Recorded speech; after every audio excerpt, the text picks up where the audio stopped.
시청자 여러분, 안녕하셨습니까? 주님과 함께 5분 묵상의 시간을 갖겠습니다. 오늘은 에스겔 31장 말씀을 묵상합니다.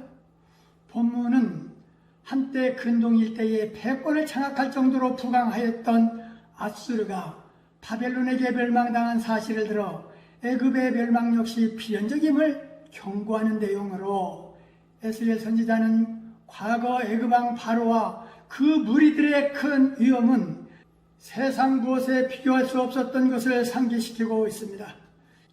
이 본문의 예언이 전해질 당시의 예루살렘은 포위를 당한 채 절망적인 저항을 계속하고 있을 때였습니다. 그러나 BC 587년 6월 예루살렘은 더 이상 버티지 못하고 결국 함락되고 말았습니다.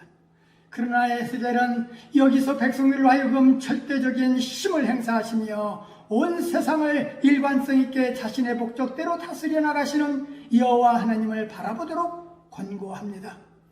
물론 백성들은 이스라엘의 절망적인 운명과 이방의 멸망을 그저 무의미하게 바라보면서 여호와의 영광은 이제 사라져버렸다고 생각할 수도 있습니다. 하지만 각 나라뿐 아니라 세계의 역사는 모두 한 분이신 하나님의 주권 아래 진행되고 있습니다. 사람들은 아름답고 그늘은 삶의 그늘 같으며 키가 높고 꼭대기가 구름에 닿는 레바논 백향목이었고 나무가 번성하여 공중의 새가 그 큰 가지에 깃들이며 들의 모든 짐승이 그 가는 가지 밑에 새끼를 낳으며 모든 큰 나라들이 그 그늘 아래 거하였다라고 말하고 있습니다.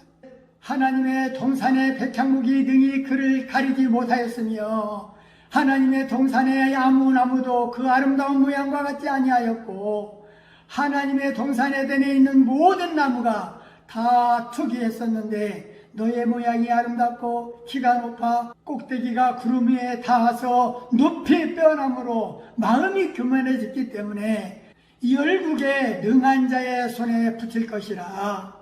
열국에 강포한 다른 민족이 그를 찍어버렸으므로 가지가 산과 골짜기에 떨어졌고 세상 모든 백성이 그를 버리고 그늘 아래서 떠났다고 했습니다.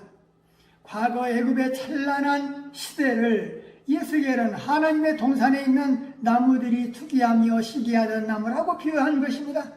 그러나 그 교만 때문에 하나님의 진노의 칼을 받게 되어 황량한 사막이 될 것이라는 예언입니다. 본문 18절에 할례 받지 못하고 죽은 자를 언급하는데 할례는 남자 성기의 포피를 약간 끊어내는 행위로서 이스라엘 사람들은 여호와 하나님과 이스라엘 간의 언약의 표로 생후 8일 만에 할례를 했습니다. 할례는 이스라엘 자녀들뿐만 아니라 노예들에게도 행해졌으며 함께 거주하고 있는 이방인들도 유월절을 지키려면 반드시 할례를 받아야만 했습니다. 할례의 의미는 청결, 위생의 의미 또는 성인식의 일종이라고 합니다.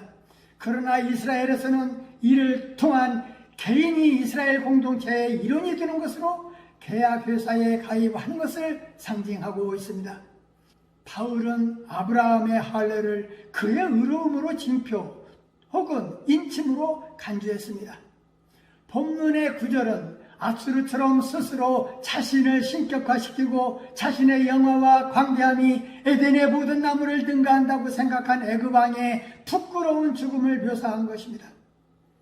이스라엘의 할례는 하나님과 맺은 언약의 징표였지만 애굽의 할례는 그와 같은 의미가 아니었습니다.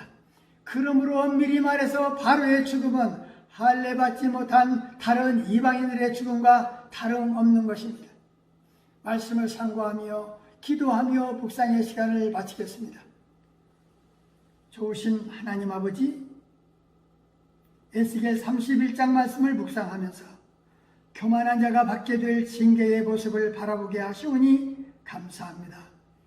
자신만을 내세우며 자신의 힘만을 의지하고 자랑하는 교만한 자는 영육 간의 모든 일과 영적인 싸움에서 온전한 힘을 얻지 못하고 결국 허무하고 철저한 패배자가 된다라는 사실을 우리 믿음의 성도들은 잊지 않게 하옵소서.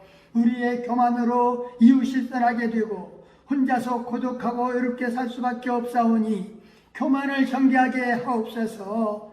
성경은 교만한 자는 낮아지지만 자기를 낮추는 자는 높이시고 겸손한 자에게는 은혜를 베푸신다 하였사오니 주님 앞에 낮아지는 자로 살게 하옵소서.